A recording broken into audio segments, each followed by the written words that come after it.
Pak CB nih, sebelum mencoba menguliti Trinitas sebagai ilmu ya, saya mau menyajikan beberapa catatan. Catatan ini datang dari pengalaman saya beberapa kali merasa gagal ya, mencoba menjelaskan, mencoba mempelajari Trinitas sebagai ilmu gitu ya, Tritunggal. Nah, beberapa catatan itu ini. Yang pertama, harus disadari bahwa Trinitas itu adalah sebuah cabang teologi. Ketika kita membahasnya dalam kata-kata begini, itu adalah sebuah cabang ilmu gitu ya.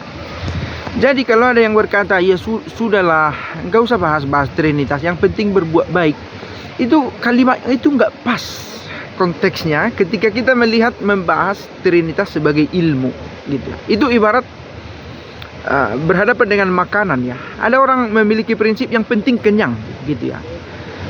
Masalahnya tidak semua orang berpikiran seperti kamu ketika melihat makanan gitu ya. Tidak semua orang itu hanya soal dia kenyang atau tidak, bukan. Ada yang melihat makanan itu sebagai seni, bagaimana menyajikannya di atas piring, bagaimana komposisi warnanya, bagaimana komposisi garam dan ladanya. Demikian juga Trinitas sebagai ilmu, jangan kamu rusak dengan kalimat-kalimat macam itu. Karena kalau kamu merasa yang perlu itu berbuat baik, memuji Tuhan begitu, ya hal-hal tentang Trinitas ya bukan untukmu begitu ya. Mungkin ada cara lain yang bagus untukmu untuk mengenal Tuhan. Meski konsep Trinitas itu tidak tergantikan, tidak terhapuskan. Yang pertama, bahwa ilmu Trinitas itu sebagai ilmu. Nah, sebagai ilmu tentu ada bahan-bahan materi dari mana dia kita bangun referensinya gitu ya. Nah, seringkali referensi tidak cukup untuk mendalami ini. Lompatan terjadi kalau bahas Trinitas langsung ke kitab suci kembali.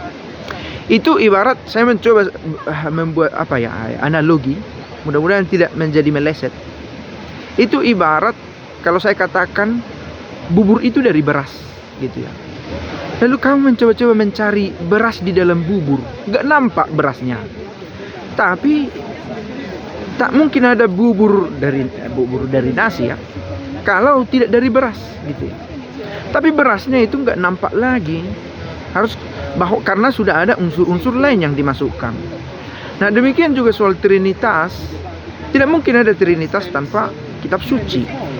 Tapi jangan pula terlalu polos bahwa kamu harus menemukan ayat-ayat di setiap informasi tentang Trinitas. Misalnya kalau bicara soal Trinitas, kita berbicara soal dia visit misalnya ya.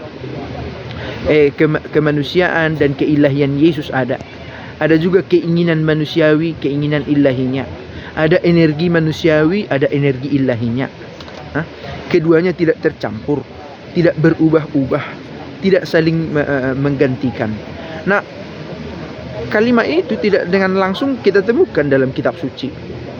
Tapi tidak mungkin dibangun kalimat-kalimat tentang Trinitas bila tidak diambil dari pemahaman akan kitab suci. Nah, itu dia. Trinitas sebagai ilmu membutuhkan referensi. Kemudian membahas Trinitas, siapa audiensnya, siapa yang mempelajarinya. Ini sering menjadi persoalan besar ya, persoalan besar karena ketika dibahas di media sosial kita nggak bisa memilih siapa yang mendengar penjelasan kita gitu ya. Ada orang yang tidak siap mendengar informasi tentang Trinitas dari yang memberi materi. Orang ini bukannya membuka diri untuk mencari tahu lebih, tapi malah mengkritik orang yang memberitahu itu ya. Karena pemahamannya kurang. Mana ayatnya? Jangan kamu hanya sembarang berkata begitu katanya. Bukan. Mungkin kamu bukan audiens yang tepat ketika membahas Trinitas dengan materi-materi yang lebih advance gitu kan, lebih maju. Bukan berarti kita tidak bisa menjelaskan Trinitas dengan ayat kitab suci, bukan. Bisa juga. Tapi kalau mau lebih detail, toh pada akhirnya kita bicara soal bapak-bapak gereja, soal konsili, soal kaum heretik, karena secara tak langsung justru kaum heretik yang membentuk dinding batasan ajaran dari gereja itu. Karena banyak ajaran muncul sebagai pembelaan diri gereja atas apa yang dia katakan tentang Tuhan, gitu ya. Nah, soal audiens ini, siapa yang mendengarkan ajaran tentang Trinitas? Apakah saya cukup siap untuk mempelajari Trinitas ini? Lagi-lagi ini sebagai ilmu ya, bahwa kamu mengalami Allah Bapa, Putra, Roh Kudus itu dalam hidupmu itu hal lain. Nah, tetapi sebagai ilmu perlu persiapan. Ibarat belajar bahasa, kita nggak bisa langsung belajar bahasa Italia langsung ke B2, langsung ke B1, lagi C, langsung bicara soal kalimat kondisional, konjungsi, konjungtif, gitu kan? Nggak bisa, karena lompatan, kita nggak punya basic. Nah, sebagai orang yang mempelajari, pelan-pelan kita membutuhkan basic. Pertama, ya itu tadi, apa kata Bapak Gereja, bagaimana dibentuk, kalau mau sejauh itu ya. Nah, juga berkaitan dengan pengajarnya, ada ini, ketika kata-kata yang dipakai untuk menjelaskan Trinitas terlalu rumit, kita nggak bisa selalu menyalahkan pengajarnya, nggak bisa. Lagi-lagi mungkin kelas itu belum untukmu, gitu. Ini bukan soal lebih tinggi lebih rendah, bukan. Ada langkah-langkah, gitu ya, supaya jangan menjadi tabrakan kebutuhan, gitu ya. Supaya yang mendengar jangan terlalu gampang mengkritik yang memberitahukan, yang dalam bahasa sederhana lah katanya. Bukan, ada orang yang sudah bisa mengikuti bahasa yang lebih teologis, gitu. Nah, dalam bahasa yang sederhana nanti orang akan berkata, terlalu simpel penjelasan itu. Saya sudah baca ini, saya sudah baca itu, kata komentator. Karena saya menemukan itu, apapun akhirnya penjelasan tentang Trinitas selalu kurang. Entah kurang sederhana, entah kurang kompleks. Karena itu tadi, pendengarnya itu dari publik. Ini catatan-catatannya supaya kita paham pada posisi mana saya sekarang ketika saya mau mempelajari Trinitas, gitu ya. Dan bukan hanya Trinitas sebenarnya, juga ilmu-ilmu lain dalam teologi. Saya menemukan juga itu. Ada yang langsung mempersoalkan persoalan terjemahan bahasa Ibrani ke bahasa Indonesia misalnya. Mungkin dia pernah mendengar itu, tapi tidak punya basic soal bahasa Ibrani dasar, gitu ya. Nah, saya tidak bisa membuat contoh, tapi saya pernah mengalami itu. Saya didebat soal penggunaan kata. Karena ketika orang bertanya soal hal-hal macam ini akan kelihatan seperti sudah mendalami begitu jauh, padahal parsial, gitu ya, bagian per bagian saja. Nah, akhirnya menutup video ini, perlu disadari pertama, Trinitas itu adalah sebuah cabang ilmu, gitu ya,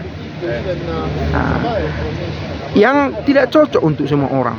Ada orang yang cukup praktisnya saja membahas tentang Allah ini.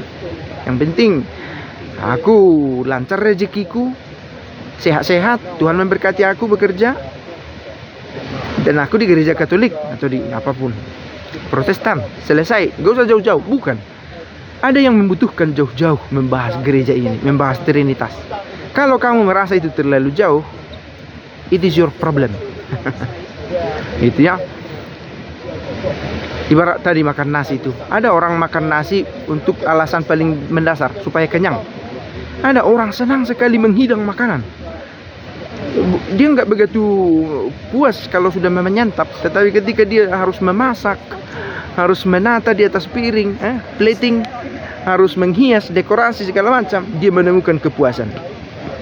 Nah, berteologi juga begitu, gitu ya. Nah, kemudian materinya diperkaya, lalu mengenali diri pada audiens jenis apa saya, gitu ya. Mungkin saya yang belum siap, atau saya terlalu maju, contoh, sebagai pendengar atau sebagai pengajar. Karena setiap ilmu ada tingkatannya yang harus dijalani.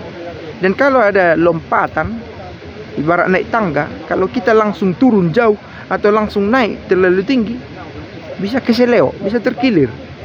Nah, semoga kita melihat ini sebagai bekal untuk lebih kritis mendengar apa yang kita ikuti di media sosial. Ciao.